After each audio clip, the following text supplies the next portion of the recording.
eu estou aqui para a gente dar continuidade às nossas reflexões que eu estou fazendo e que não poderiam ser interrompidas. Os dons espirituais está mais acentuado, de forma mais objetiva, lá em 1 Coríntios capítulo 12. São os dons que a igreja começa a executar ou a usufruir, a manifestar depois da ascensão de Cristo aos céus e a partir da descida do Espírito Santo. Isso passa a ser uma identidade da igreja.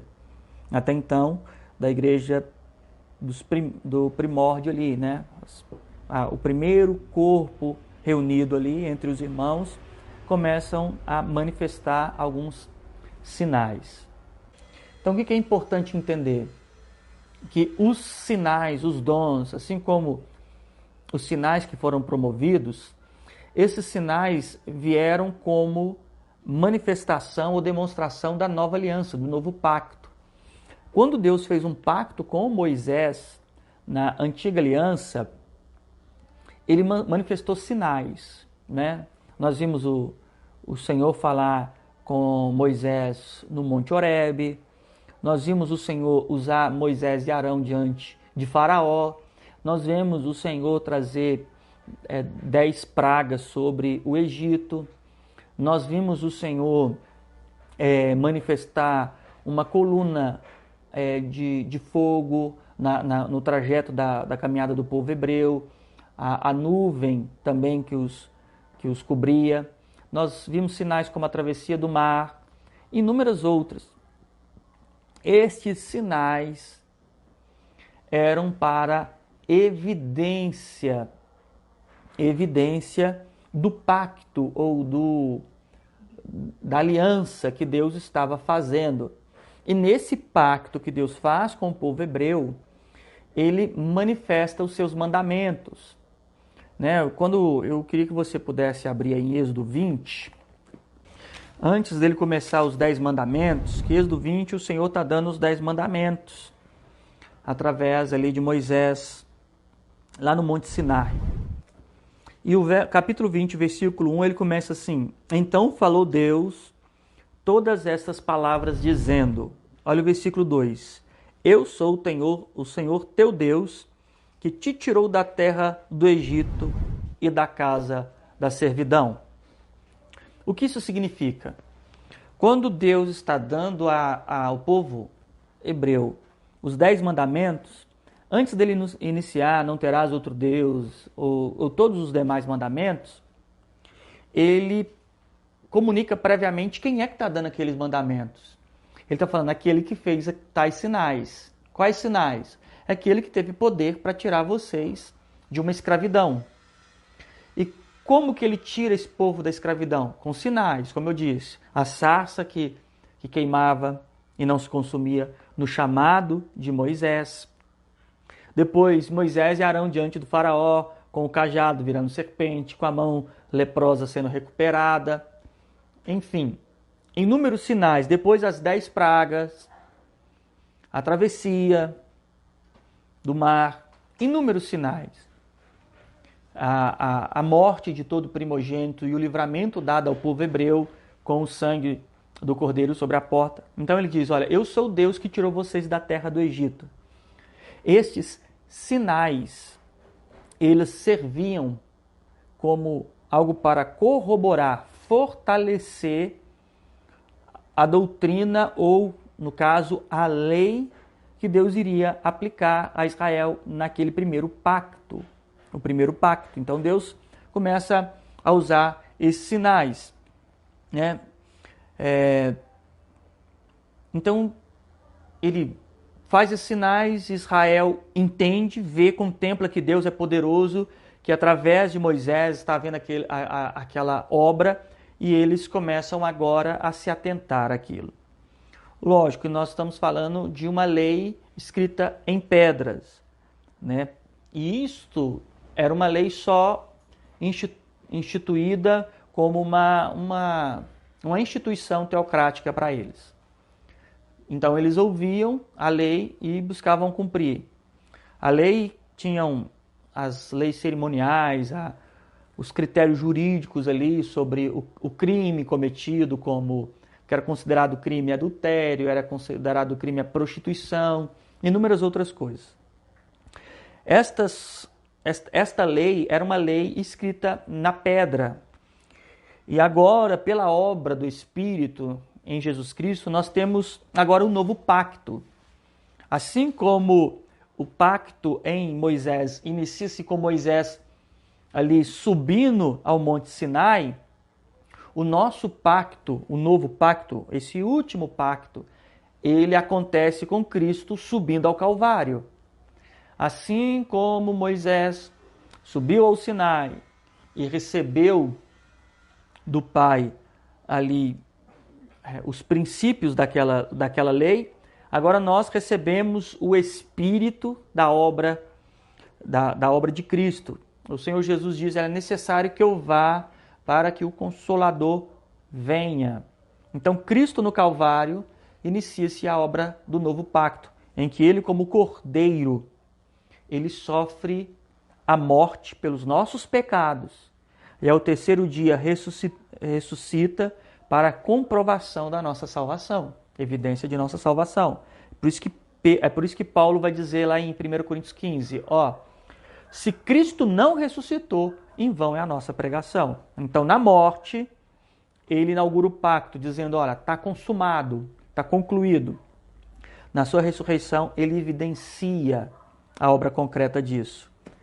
Então, tem muita coisa que, se eu for recapitular, nós vamos passar muito tempo olhando, analisando, mas isso está sendo disponível lá no YouTube. Talvez você não vai ficar muito inteirado nesse primeiro momento, mas você que não acompanhou os outros estudos, ao acompanhar e depois retornar, porque esse vídeo vai ficar publicado também no YouTube, você vai conseguir ter uma clareza maior. Então, o que acontece? No novo pacto, agora não é uma aliança ou uma aliança feita por pedra. Olha o que diz em 2 Coríntios, capítulo de número 3. Eu vou começar no versículo de número 1 e vou dar ênfase ao trecho que vai ser para nós como o norte no que eu quero dizer. 2 Coríntios 3:1. Porventura, começamos outra vez a louvar-nos a nós mesmos? Ou necessitamos, como alguns, de carta de recomendação para vós ou de recomendação de vós? Vós sois a nossa carta, escrita no nosso coração, conhecida e lida por todos os homens. Porque já é manifesto que sois carta de Cristo, ministrada por nós e escrita não com tinta, mas com o Espírito do Deus vivo. Presta atenção, não com tábuas de pedra, mas nas tábuas da carne do coração. E é por Cristo que temos tal confiança em Deus. Não que sejamos capazes por nós mesmos de pensar alguma coisa como se de nós mesmos, mas a nossa capacidade vem de Deus, o qual nos fez também capazes de ser ministros de um novo testamento. Aqui que vem, olha. Então está dizendo que existe um novo testamento, uma nova estrutura de mandamento. Não da letra da inscrição, mas do Espírito. Aí ele vai dizer, porque a letra mata, o Espírito vivifica. Os irmãos perdoam o som de carro, que eu estou aqui na varanda aqui de casa, né? Mas rapidinho vai passar aí, se o cara souber manobrar bem. Então, eu quero que vocês prestem atenção no verso de número 6. Que Paulo está dizendo que somos ministros de um novo testamento, não por letra. No caso da letra, significa o mandamento escrito lá em Moisés, escrito nas pedras. Ali é mandamento de letra, inscrição. mas no espírito. Por quê? A letra mata. O que ele está querendo dizer? Que a lei tinha a função de jurídica, de juízo. Ele diz, a letra mata. O espírito, o que ele faz? Vivifica. Então a função da lei era, de forma objetiva, Paulo vai deixar isso mais claro em Romanos, que a lei evidenciava o pecado. O primeiro pacto deixava bem claro o que era a natureza de pecado.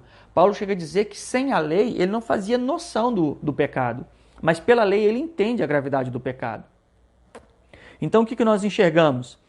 Que na lei o primeiro pacto era para mostrar a gravidade do pecado e apontar para a obra de Cristo. Agora, nesse novo pacto, é no Espírito para nos tornarmos vivificados. Verso de número 7. Se o ministério da morte, cravado com letras, aonde? Em pedras, veio em glória, de maneira que os filhos de Israel não podiam fitar os olhos na face de Moisés, por causa da glória do seu rosto, qual era transitória, como não será de maior glória o mistério, ou ministério, melhor dizendo, do Espírito? Então, olha o que Paulo está dizendo no verso de número 7. Que o ministério cravado na pedra lá, com letras na pedra, veio com glória, de maneira que os filhos de Israel não podiam fitar os olhos na face de Moisés. Moisés recebe o mandamento e algo vinha sobre ele naquele momento. Sobre a face de Moisés vinha um resplendor, que era a glória visitadora de Deus sobre ele. Deus o visitou de tal maneira que a face dele resplandecia em glória. Só que o verso de número 7 termina dizendo que isso era uma glória transitória. Era para um período. O verso de número 8 vai nos trazer uma questão. Como não será de maior glória o ministério do Espírito? Se uma glória que era transitória foi tão gloriosa, de tal maneira que quando Moisés recebe isso, a face dele ilumina, como não ser? Qual o tamanho da glória do ministério do Espírito? Entenda uma coisa, a lei de Moisés, os irmãos que estão aqui, a lei de Moisés e os que estão me ouvindo, influenciou Israel por muito tempo? Sim ou não? Impactou a história de Israel? Se isso aconteceu, e isso estava sinalizado na face de Moisés como grande glória, né, o resplendor, a luz que saía dele, imagina qual seria o impacto e o poder que viria sobre o ministério do próprio Espírito de Deus. Porque olha o que acontecia. Moisés subia ao monte, no monte, Deus dava a Moisés o mandamento, debaixo daquela nuvem de glória, Moisés recebia aquela luz, aquela glória, depois Moisés transmitia ao povo. Agora no Espírito não. O Espírito de Deus agora é dado à igreja. Nós não estamos indo até um Moisés para ir lá buscar de Deus, né? Porque a estrutura do sistema religioso é o seguinte: alguém quer buscar a Deus, ele tem que ter um sacerdote religioso. É como se fosse um Moisés. Ele não pode buscar a Deus, ele vai num líder religioso para buscar a Deus para ele. Aí ele volta. Está entendendo como é que funciona? Agora, na graça de Cristo, não. Olha aqui, ó, 1 Coríntios, nós vamos deixar isso aqui aberto, nós vamos em 1 Coríntios, logo aqui antes de... 1 Coríntios, capítulo de número 2, o verso de número 9. Diz assim: mas, como está escrito, as coisas que o olho não viu e o ouvido não ouviu e não subiu ao coração do homem, são as que Deus preparou para os que o amam. Mas Deus nulas revelou por quem? Pelo seu Espírito, porque o Espírito penetra todas as coisas, ainda as profundezas de Deus. Porque qual dos homens sabe as coisas dos homens, senão o espírito do homem que nele está? Assim também ninguém sabe as coisas de Deus, senão o Espírito de Deus. Deus dava uma lei para Moisés, Moisés escreveu, ele agrupou essas leis, o decálogo, os 10 mandamentos, as 603 leis cerimoniais, ritualísticas ali. Ele pega isso tudo, introduz ao povo e para que o povo pudesse cumprir. Então, era uma obra terceirizada. Era Deus falando com Moisés, Moisés falando com o seu povo. Agora não. O Senhor tem dado o seu Espírito para todo aquele que crê, para que eles possam ser instruídos na profundeza de Deus. É o que diz o verso de número 10. Mas Deus nulas revelou pelo seu Espírito. Por quê? Porque é o Espírito que penetra todas as coisas. E até mesmo as profundezas de Deus. Então, o ministério do Espírito, ele é muito mais glorioso porque ele está tratando de Deus dar o seu Espírito ao homem. Dá o seu Espírito ao homem. Olha aqui, ó, Ezequiel 37. Ezequiel 36. Ezequiel 36, o verso de número 26. Eu vos darei um coração novo e porei dentro de vós um espírito novo. Tirarei o coração de pedra. Esse aqui é uma referência à lei de Moisés. Coração de pedra de vossa carne e vos darei um coração de carne. Lembra que nós lemos lá em 2 Coríntios que agora isso está escrito em nosso coração, né? Isso está querendo dizer que está escrito dentro de nós. Ele diz que nos daria um espírito, verso 26 aí, ó. Olha o verso 27. Porei dentro de vós o quê? O meu espírito. Para qual é a finalidade? Fazer que vocês andem nos meus estatutos e que guardem os meus mandamentos ou juízos e os observeis. Então, ele daria um espírito, voltando lá em 1 Coríntios capítulo de número 2, o Espírito de Deus, que ele nos daria para uma finalidade bem clara, para que possamos andar em seus estatutos. Por que o cristão recebe o Espírito Santo? Qual é a finalidade pela qual um crente recebe o Espírito de Deus? Porque ele é incapaz de obedecer a Deus por uma natureza. E por mais que ele tenha uma lei escrita numa pedra, se a gente tivesse até hoje as tábuas dos mandamentos, no caso as pedras escritas ali, a arca da aliança, o tabernáculo, nenhum desses instrumentos, nada, o homem é incapaz em sua natureza de obedecer a Deus. Deus dar o Espírito dele à igreja não é um capricho de Deus. Não é, como se diz assim, quando você vai comprar um carro, né, o carro não vem com airbag, aí você fala assim, ó, vamos acrescentar o airbag ali. Para um crente pode ter o Espírito e o outro não? Não, é item de série. E por que ele dá esse item de série?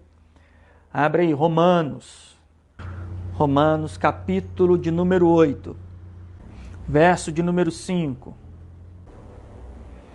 Romanos 8, 5. Porque os que são segundo a carne inclinam-se para as coisas da carne, mas os que são segundo o Espírito para as coisas do Espírito. Porque a inclinação da carne é a morte. Qual que é o salário do pecado? A morte. Então a condição de carne, aqui no sentido, é de ausência da natureza divina.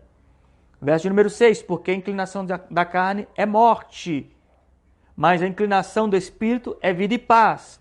Verso de número 7, porque a inclinação da carne é inimizade contra Deus, pois a carne não é sujeita a quem? A lei de Deus. E quem é que está na carne? Toda a humanidade. Porque a inclinação da carne, não porque a carne não é sujeita a Deus e nem em verdade pode ser. O verso de número 8. Porque os que estão na carne não podem o quê? Agradar a Deus. O texto de Romanos, capítulo de número 8, está falando sobre a falência daqueles que tentaram obedecer à lei. Olha o verso de número 3. Verso de número 3. Porque a inclinação, porque o que era impossível à lei, visto que estava fraca, fragilizada por causa da carne, Deus enviou o seu Filho em semelhança à carne e pelo pecado condenou o pecado na carne, para que a justiça da lei se cumprisse em nós, que andamos não segundo o quê? A carne, mas segundo o que era andar segundo a carne? Era tentar servir a Deus meramente cumprindo regimentos. Há muitos religiosos que são assim. Eles acham que só porque cumpre alguns regimentos internos daquela denominação, daquela instituição, eles acham que estão servindo a Deus. Na lei era assim. Tinha-se os mandamentos e as pessoas pensavam... Lembra do jovem rico? Ele queria saber como servir a Deus, como ser salvo. A questão que foi dada para ele é: segue os mandamentos. Isso eu faço desde pequeno. Né? Tem gente que fala isso. Quantas pessoas que acham que merecem alguma coisa de Deus porque cumprem alguns mandamentos assim? Eu não mato, eu não roubo. Lembra do fariseu e o publicano na parábola lá em Lucas? Graças a Deus que eu não sou como esse publicano, pecador. Lá ele fala: eu dou dízimo, não é o argumento de muitos? Quantos cristãos acham justificativa para que Deus não permita que nada aconteça para ele porque ele é dizimista fiel? Né? Não aceito o tal do gafanhoto, do cortador, do imigrador, porque eu sou o tal do dizimista fiel. Não aceito isso. Né? Eles dizem assim, né? Não aceito isso. Porque eles acham que o cumprimento de uma determinada norma os autoriza a serem autoridade sobre Deus.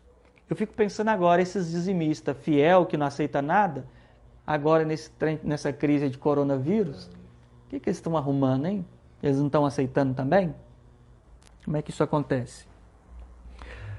Então, servir a Deus na carne é servir a Deus a parte de regimentos.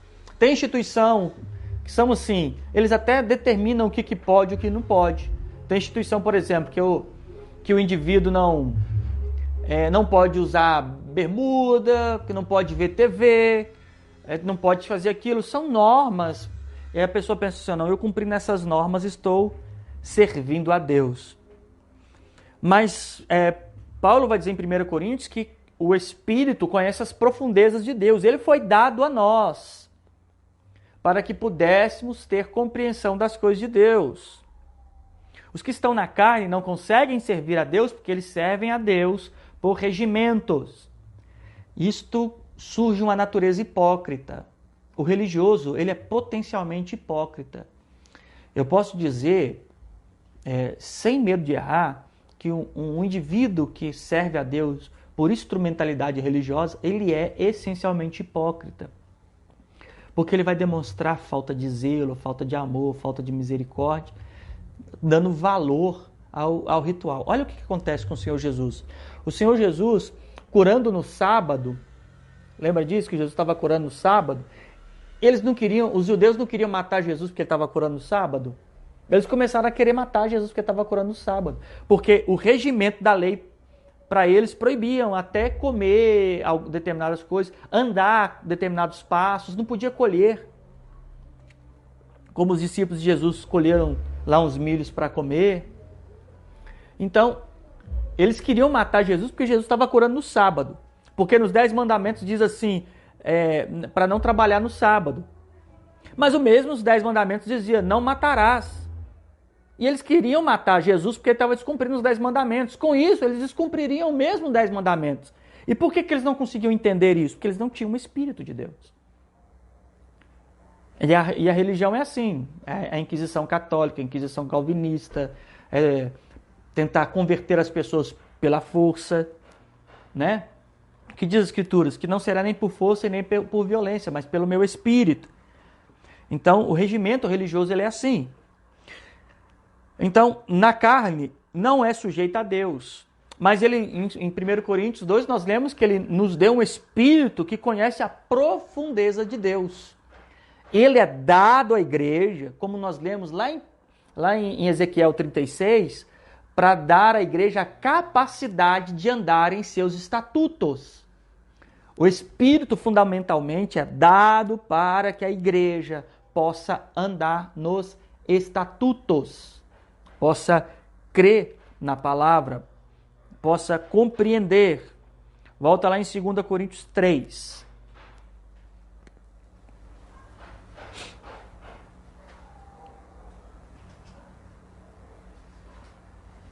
Segundo Coríntios, capítulo de número 3.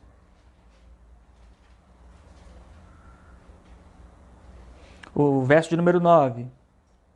Porque se o ministério da condenação, a lei não era jurídica, condenatória, porque se o ministério da condenação foi o quê?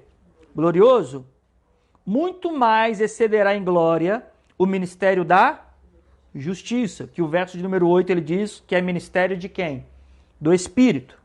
Então ele está dizendo, olha, existe dois pactos, duas dispensações, a dispensação da lei, que foi gloriosa, foram sinais magníficos, sarça que não era consumida, vara que se tornou a serpente lá diante de Faraó, teve as pragas, teve a travessia do mar, teve coluna de fogo, teve nuvem, teve maná.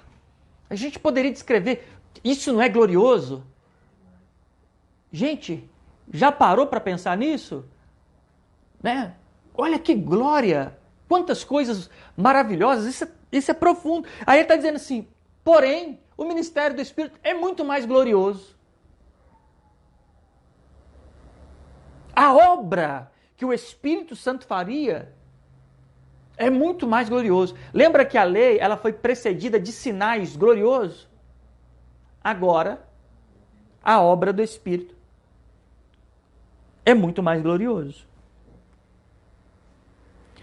Só que a ausência, em muitos casos, desse Espírito ou dessa obra gloriosa, nos faz olhar para o primeiro pacto como sendo algo mais glorioso. Vocês lembram das bodas de Caná? O que Jesus fez lá? Ele converteu a água em vinho, né? Vocês lembram que o mestre da festa, o mestre Sala, falou para o dono da festa? O que foi dito lá para o mestre da festa? Lá, vamos lá comigo. É João capítulo número 2. O verso número 10. E disse-lhe: todo homem põe primeiro o vinho bom, e quando já tem bebido bem, então o inferior. Mas tu guardastes até agora o quê? O bom vinho. Isso aqui é um paralelo entre o primeiro pacto, que é a lei, e a graça de Cristo. Fazendo um paralelo com o que nós lemos em 2 Coríntios, olha, o primeiro pacto era o vinho regular, bom. Todo mundo na festa aqui não estava bebendo, o vinho estava normal. Ninguém estava reclamando do vinho. O vinho estava bom. Aí o vinho acabou, estava bom, tão bom que acabou. Não é assim? Se não tivesse bom, o que ia fazer? Ia sobrar. Ninguém fala assim, está muito bom, está gostoso, mas eu não quero. Estava bom. Ninguém estava reclamando. Era uma festa de vinho bom.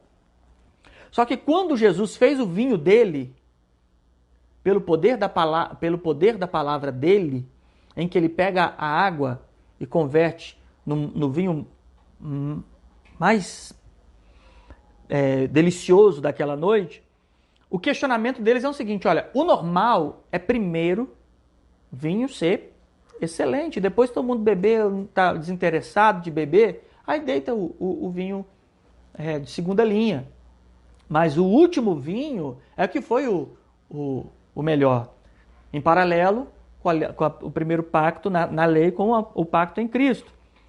Só que a ausência ausência contemporânea da pessoa do Espírito Santo no chamado meio cristão nos últimos tempos tem feito as pessoas acharem que o primeiro vinho é que era melhor. Quantos cristãos que eu já ouvi dizendo assim: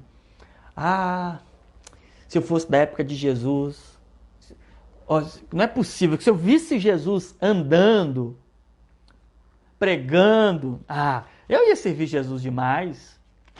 Não. Tem gente que fala assim: não, eu queria ter vivido na época de Jesus, porque lá eu ia ser crente de verdade. Porque hoje não dá, porque hoje a gente tem um monte de coisa nos seduzindo, a gente tem televisão, tem internet. Engraçado, né, que 10 anos, 20 anos atrás não tinha, os cristãos eram da mesma coisa. Olha aí Mateus, capítulo de número 23.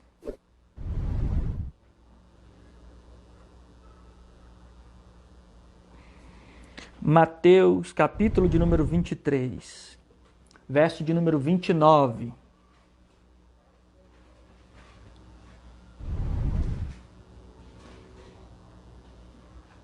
Diz assim, Mateus 23, 29. Ai de vós, escribas e fariseus. O que ele chama eles de quê? Hipócritas. Porque edificais os sepulcros dos profetas, adornai os monumentos dos justos, e ainda dizem, se tivéssemos nos tempos de nossos pais, nunca nos associaríamos com eles para derramar o sangue de nossos profetas. Assim vós mesmos testificais que sois filhos dos que mataram os profetas. Olha, eles estão nessa mesma pegada, né? Não, se eu tivesse naquela época, sabe? Ou se eu tivesse lá no monte quando Jesus estivesse dando os mandamentos, eu duvido que eu não ia. Não é assim que as pessoas acham? Né? Ou pensa, as pessoas dizendo o seguinte, eu já vi pessoas dizer assim, olha, o pessoal lá viu Moisés subir para o monte e Deus visitar ele lá no monte, só porque ele demorou, começou a fazer ídolos. Se eu tivesse naquela época, eu que ia quebrar aquele povo no pau, não ia deixar isso nunca acontecer. Esta é a perspectiva. Só que a ausência natural, a ausência real do Espírito Santo, talvez nesses últimos dias, nesses últimos tempos, sobre as instituições religiosas, faz eles acharem que o primeiro vinho que era o bom. Há uma geração que não experimenta de forma real a obra do Espírito Santo. Toda vez que eu estou falando sobre o Espírito Santo, aqui a gente está indo para a 6ª edição e todas as vezes eu quero enfatizar. Talvez nós estamos vivendo um momento em que poucas pessoas, ou um grupo muito pouco, tem podido viver essencialmente a obra do Espírito. Porque ela promove alguma coisa. Volta lá comigo em 2 Coríntios, capítulo de número 3. 2 Coríntios, capítulo de número 3.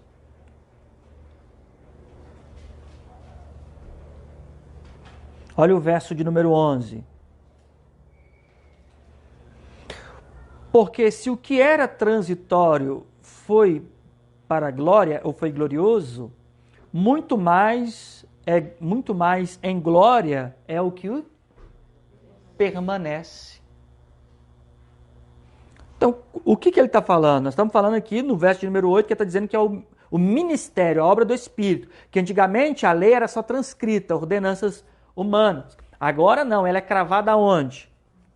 No nosso coração. Olha o verso de número 3. Porque já é manifesto que vós sois a carta de Cristo, ministrada por nós, escrita com tinta, não com tinta, mas com o Espírito de Deus. Então, agora, a doutrina de Cristo está escrito num papel, só que na Bíblia, aonde que está mais? No nosso coração. No nosso coração. Paulo vai dizer isso em Romanos, que a palavra está junto de ti, na tua boca. Aonde mais? No nosso coração. A palavra está dentro de nós agora. dentro de quem? Dos que recebem realmente o Espírito de Deus. Eu vou abrir um parêntese aqui e vou falar sobre o descontrole de muitos cristãos nesse presente momento. Tem cristão, a igreja de Cristo, estão desorientados. Eles estão perdidos. Sabe, agora esse tal do vírus se tornou o grande problema. Tem cristão que está desesperado, não sabe como vai ficar a economia. Oh, meu Deus, como vai ficar a economia? Oh, meu Deus, como é que vai ficar a minha saúde? Ai, aí se a garganta arranhou, eu tô com corona. Ele fica desesperado, ele fica perdido, ele não sabe o que faz. Essa geração está desorientada. Como que a igreja recebe um Espírito tão glorioso e não consegue olhar para isso com alegria? Não alegria por causa do vírus, não alegria por causa das mais de 6 mil mortes na Itália, das mais de 4 mil mortes na China, ou as que estão dando no Brasil, as que tem nos Estados Unidos, enfim, em outros países do mundo. Não satisfeitos com a morte deles, ou com o vírus, mas satisfeitos com os sinais para a igreja. Para a igreja.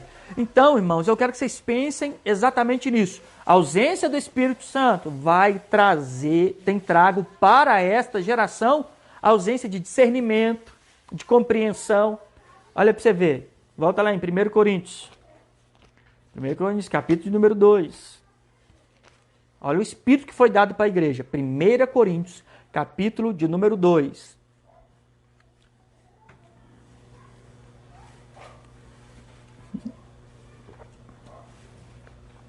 Olha o que vai dizer o verso de número 14 e 15. O homem natural não compreende as coisas do Espírito de Deus, porque lhe parece o quê? Loucura. E não pode entendê-las, porque ela só pode ser discernida de que forma? Espiritualmente. O verso de número 15 vai dizer, mas o que é espiritual discerne bem o quê? Tudo. E ele por ninguém é compreendido. Ele compreende tudo muito bem e a ninguém consegue compreender ele. E as coisas de Deus parecem loucura para os homens desse mundo. Eles não podem entender elas, que elas se discernem espiritualmente. Esta situação, enquanto as pessoas estão mais preocupadas quanto o dólar vai subir, o quanto a economia vai cair. A economia vai cair? Vai cair. A gente está em colapso econômico? Está. E olha que a gente só está na beira do tobogã. A gente só está vendo que ele desce. Agora a gente não sabe onde ele para. Fato inquestionável. Não vai ser a primeira crise. Acredito que não vai ser a última. Mas a visão destas coisas é olhar como diz a parábola da figueira. Quando começa a dar esses figos, é que já está na hora de colher, que a gente está vendo que está chegando o verão, quando começa a dar as folhas. Agora nós estamos vendo esses sinais. Para nós, é o nosso verão chegando. Deveria ter alegria na igreja. É interessante que agora muitos cristãos estão dando banho de álcool nos filhos, mas não tem regozijado com eles, dizendo assim, olha, esses sinais é para nós. Você, cristão, falou para os seus filhos que isso é um sinal de Deus para nós como igreja? Ou você ficou agora, só está lavando o pé, mão, mantendo ele em cima da cama, com medo de pegar vírus no chão do quarto? Os cristãos estão lendo as escrituras ou está passando de manhã vendo reportagem de aumentou mais um morto, mais um morto, agora mais 2 mortos. Agora deu 15 casos. Em BH aumentou. Em São Paulo, 40 mortos. É assim? Ou tem pego mais as escrituras? Lido, examinado e crendo. É chegado o nosso momento. Né? A palavra da vez na boca dos cristãos não é Covid-19, é Maranata. Não é Covid-19, é Maranata. Deveria ser Maranata. Sabe, então você, cristão, tem anseio por isso. Então o homem espiritual discerne tudo muito bem. Há uma ausência desse espírito nos últimos dias. Os movimentos religiosos, tem movimento pentecostal, tem movimento não sei o quê, cada um diz que recebeu o Espírito, tem as evidências, né, a prova de que alguém foi batizado com o Espírito Santo. Cada religião tem uma coisa. Aí os uns dizem que se começou a falar em língua estranha, essa é a prova que é batizado com o Espírito Santo. A prova que alguém recebeu o Espírito Santo é que ele discerne tudo muito bem. Ele tem discernimento. Discernimento é clareza. As coisas estão nítidas para ele. Não são confusas. Não são confusas. Olha aqui, ó. Romanos 5. Romanos 5:5, irmãos. E a esperança não traz o quê? Confusão. Por quê? O amor de Deus está derramado em nossos corações que nos foi dado. Então, olha, o amor de Deus, discernimento, agora não é por pedra escrita, não é por uma transcrição, não é por norma, mas agora o Espírito que conhece a Deus dentro de nós, e é o pacto, é o selo do pacto da nova aliança. O primeiro foi feito com tábuas de pedra ali, foi glorioso. Eu não consigo imaginar um mar se abrindo, eu vejo nos filmes, né? Você vê o mar se abrindo, você vê coluna de fogo, aquilo é magnífico. Que glória maior tem a obra do Espírito Santo. Se a grande massa cristã não consegue ter estabilidade de permanência de fé, se ele está dizendo aqui, ó, em 2 Coríntios 3, que no verso de número 11, que a glória desse último pacto, agora pelo Espírito, esse ministério do Espírito, é permanente. Está dizendo que é uma glória permanente. Como que alguém recebeu o Espírito Santo? Aí falou em línguas, profetizou. Não é assim? Não é assim que a gente vê? Aí depois, cadê ele? Desviou. Largou a fé. Como que isso é Espírito Santo? De que forma que isso é espiritual? Como que alguém é espiritual, que por um período ele crê, depois ele nem sabe no que está crendo mais, ele não tem discernimento. A Bíblia diz que aqueles que são nascidos do Espírito são guiados pelo Espírito. Se nascemos por esse Espírito, através disso, então nós somos guiados pelo Espírito. Volta em 2 Coríntios 3. Verso número 11. Porque se o que era transitório foi para a glória, muito mais em glória o que permanece. Tendo, pois, tal esperança, usamos de muita ousadia no falar. E não somos como Moisés, que punha um véu na face para que os filhos de Israel não olhassem firmemente para o fim daquilo que era transitório. Mas os seus sentidos foram endurecidos, porque até hoje o mesmo véu está por levantar na lição do Velho Testamento, o qual foi por Cristo o quê? Abolido. Havia uma lição na antiga aliança que foi por Cristo abolido. Por que abolido? Porque ele concluiu. A abolição de Cristo era a sentença da lei. A lei é perpétua. Cristo cumpriu toda ela. Ele disse, eu não vim destruir a lei, vim cumprir. A abolição é no sentido de sermos... Lembra quando aconteceu na época da escravidão, que foram soltar os negros? Fizeram o quê? Abolição. É livrar alguém de um cativeiro. Nós tínhamos um cativeiro que a lei deixava clara. Saímos desse cativeiro. A prova disso está no verso de número 17. Ora, o Senhor é o quê? Espírito. Onde está o Espírito do Senhor? Ali é o quê? Liberdade. Está vendo? Fomos tirados desse cativeiro. Então o Espírito Santo, ele precisa operar essa obra. Ele vai gerar aí, a partir disso aí, frutos. Que é aquilo que nós trabalhamos e tratamos nas outras reuniões. Ele vai trazer evidências, frutos. Para dentro disso, operar dons. Eu quero que vocês guardem uma coisa para vocês. Olha, não interessa se você é de doutrina pentecostal, tradicional, o que seja. Uma coisa você precisa entender. Deus nunca fará uma obra através de você se ele não estiver estiver fazendo uma obra em você. Isto é fundamental, essencial, é via de regra. Deus não vai dar um dom aleatório para pessoas que não compreenderam, não vivenciaram a obra da regeneração do Espírito. Olha aqui, para você entender. Abre comigo em Efésios. Depois de Gálatas aí. Efésios, capítulo de número 4. Efésios, capítulo de número 4. Olha o verso de número 8. Porque diz, subindo ao alto, levou cativo o quê? O cativeiro. E deu o quê? Dons aos homens. Então, ele leva cativo o cativeiro e deu dons aos homens. Lembra da abolição que nós lemos lá em 2 Coríntios?